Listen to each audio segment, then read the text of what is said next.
Hello guys, in today's video I'm going to talk about how to fix TikTok camera quality problem.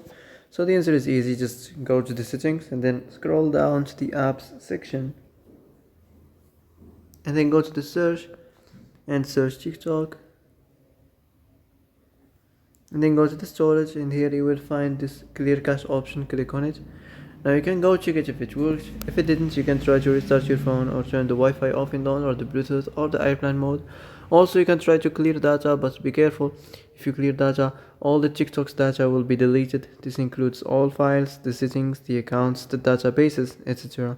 So be careful if you wanna clear your data.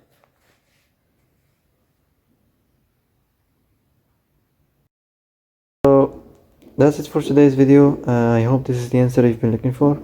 If you like this video, don't forget to like and subscribe, and see you in the next video.